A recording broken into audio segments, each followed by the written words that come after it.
Silence. Another day, another Russian appears with a name that I can't pronounce. And the media clutches their pearls like a nun eyeing crop tops at Forever 21. Here's a question. Is every Russian now a spy? Is every Muslim now an extremist? Imagine if these people were Muslims. CNN and MSNBC wouldn't know what to do. They'd have to return to bashing the cops. Fact is, the media focuses on certain parts of the story, but not others. They scream about Russians in this meeting while ignoring who let one of them in. It was President Obama's people who allowed a woman with no visa into this country. And then she ends up meeting Donald Trump Jr.? That's fishier than the dumpster outside Red Lobster.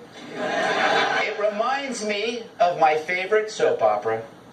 A passionate affair. A dangerous game of love and corruption. They could have had it all.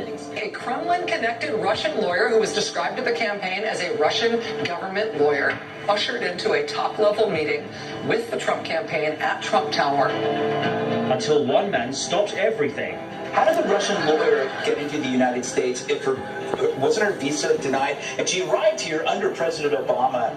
And uncovered a dark secret. Pointing to the idea that this Russian attorney, Natalia Veselnitskaya, got into the country because of the Obama administration. Can their love survive the past? Rachel Maddow, Barack Obama, Natalia Veselnitskaya, with John Stamos as Russia, and introducing Greg Gutfeld as Biff. This is either the end of things, or things are about to get very, very weird. Days of Our Comrades, weeknights. Nice. All right. Sure, why not?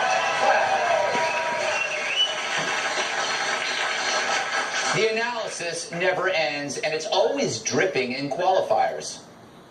There are a lot of questions still about what's going on, but there is a lot of smoke around here. We spent a lot of months trying to piece some of this together, and by no means are the pieces fitting yet, but this does seem like a significant piece. If there was collusion between whether it's Donald Trump Jr. or someone else and the Russians, what does that mean? And there's the big, what does that mean? And I think we don't know. Yes, we don't know. Hey, but don't let that stop us.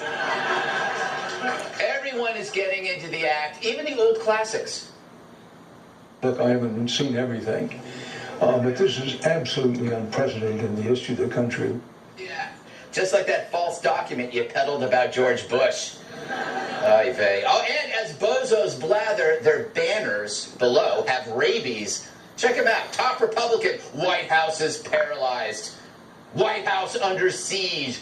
Peak chaos at the White House. See, now they're just putting random words together. Here's one I made up. Super Taco White House Death Rattle Spoon. I don't even know what it means. But I do know about collusion. First, it's not collusion for people to chat. If so, then why isn't Joy Behar in jail? Lock her up.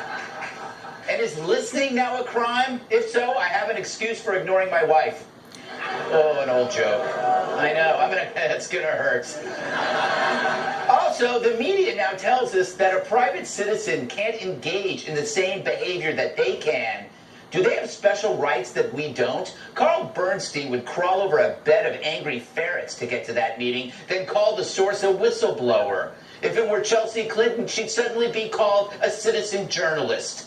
Hell, if you offered dirt on Trump to Bill Clinton, he might stop groping a waitress just to take a look. If info on Trump was offered to the media, you think they'd ponder its origins? They were passing around that British dossier like a used-up hustler.